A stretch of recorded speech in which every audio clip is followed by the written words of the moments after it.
आज बिहार का सबसे बड़ा भवन बापू सभागार हम लोगों के कार्यक्रम के लिए छोटा पड़ रहा है। वो दिन दूर नहीं जब गांधी मैदान हम लोगों ने छोटा पड़ा। तो मेरे मुख्यमंत्री को, भैया कम से कम आपसे आधी उम्र के इस लड़के में इतनी हिम्मत तो है कि इसने अकेले चुनाव लड़ने का दम रखा। 19 साल से मुख्यमंत्री है, अकेले पार्टी को चुनाव लड़ना तो दूर की बात है, खुद कभी विधानसभा और लोकसभा का चुनाव इन्होंने 20 साल में लड़ने का काम। जिस दिन बिहार बस बिहारी बस की सरकार बिहार में बनेगी, उस दिन हम लोग बिहार की जनता के लिए क्या करेंगे, बिहारियों के लिए क्या करेंगे, ये भी उनको साथ में बताना जरूरी है। नमस्कार, आप लाइव बिहार देख रहे हैं। मैं हूं राजमोहन तिवारी। बीते दिन मंगलवार को लोक जनशक्ति पार्टी रामविलास ने अपने पार्टी के 24वें स्थापना दिवस का आयोजन राजधानी पटना के बापू सभागार में किया, जहां पर हजारों की संख्या में कार्यकर्ताओं, समर्थकों और पदाधिकारियों की भीड़ जुटी थी। पूरा बापू सभागार भर गया था। चिराग पासवान जब मंच पर पहुंचे तो क्या माहौल था, उसकी एक तस्वीर भी हम आपको दिखा रहे हैं। काफी गदगद भीड़ देखकर चिराग पासवान हुए और जब बोलना उन्होंने शुरू किया तो बिहार में सरकार बनाने की भी बात कह दी।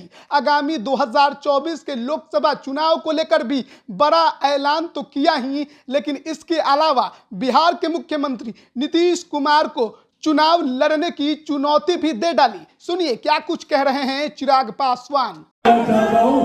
भैया ये महज शुरुआत है। आज बिहार का सबसे बड़ा भवन बापू सभागार हम लोगों के कार्यक्रम के लिए छोटा पड़ रहा है। वो दिन दूर नहीं जब गांधी मैदान हम लोगों ने छोटा पड़ा। वो दिन दूर नहीं जब गांधी मैदान से बिहार की सत्ता में दस्तक देने का मजबूत काम लोक जनशक्ति पार्टी रामविलास करने जा रही है। साथियों, आज हम लोग लोक जनशक्ति पार्टी रामविलास का 24वां स्थापना दिवस आयोजन करने जा रहे हैं। ये जहां पार्टी के लिए यकीनन एक मजबूत, एक अहम पड़ाव है, वही भारतीय राजनीति के लिए एक अहम समय है। आज हम लोग मानकर चलिए लोकसभा चुनाव की पूर्व संध्या पर मौजूद है। कुछ महीनों के बाद ही देश में लोकसभा के चुनाव होने वाले हैं और ठीक उसके बाद संभवतः जिस तरीके से बिहार की परिस्थितियां चल रही हैं, संभवतः ठीक उसके साथ भी बिहार में विधानसभा के चुनाव हो सकते हैं। ऐसे में आज के स्थापना दिवस का महत्व और ज्यादा बढ़ रहा है।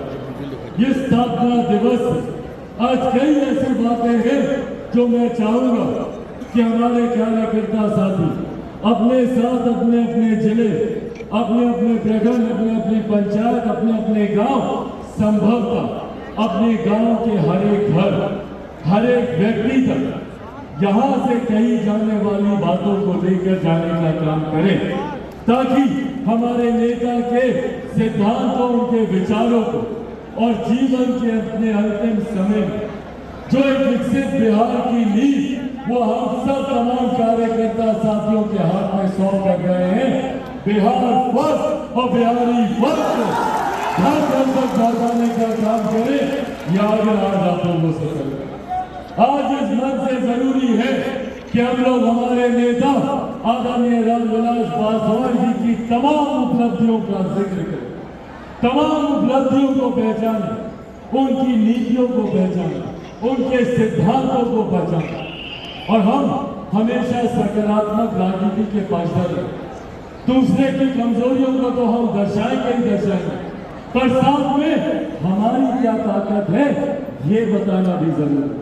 जहां एक तरफ मौजूदा सरकार महागठबंधन की और मौजूदा मुख्यमंत्री नीतीश कुमार जी की विफलताओं का तो जिक्र करना ही, पर साथ में ये बताना जरूरी है कि अगर लोक जनशक्ति पार्टी रामविलास की जिस दिन सरकार बिहार में बनेगी, जिस दिन बिहार बस बिहारी बस की सरकार बिहार में बनेगी, उस दिन हम लोग बिहार की जनता के लिए क्या करेंगे, बिहारियों के लिए क्या करेंगे, ये भी उनको साथ में बताना जरूरी है। बताओ मेरे मुख्यमंत्री को, भैया कम से कम आपसे आधी उम्र के इस लड़के में इतनी हिम्मत तो है कि इसने अकेले चुनाव लड़ने का दम रखा है। लड़ा कि नहीं लड़ा? 19 साल से मुख्यमंत्री है, अकेले पार्टी को चुनाव लड़ना तो दूर की बात है, खुद कभी विधानसभा और लोकसभा का चुनाव इन्होंने 20 साल में लड़ने का काम। तो अभी आपने सुना लोजपा रामविलास के राष्ट्रीय अध्यक्ष और जमुई से सांसद चिराग पासवान को, जो कि पार्टी के 24वें स्थापना दिवस के मौके पर जो तमाम उनकी पार्टी के समर्थक, कार्यकर्ता और पदाधिकारी जुटे हुए थे, उनको वो संबोधित कर रहे थे। लेकिन अपने संबोधन में मुख्यमंत्री नीतीश कुमार पर निशाना साधने से जरा भी नहीं हिचकिचाए। वहीं आगामी 2024 के लोकसभा चुनाव को लेकर भी बड़ी बात कही, लेकिन साथ ही साथ ये भी ऐलान किया कि आज बापू सभागार भरा है, लेकिन आगे चलकर गांधी मैदान को भी भरेंगे और बिहार में सरकार भी बनाएंगे। बने रहिए लाइव बिहार के साथ। आप सभी का बहुत बहुत धन्यवाद। पर सब्सक्राइब और फेसबुक पर लाइक जरूर करें।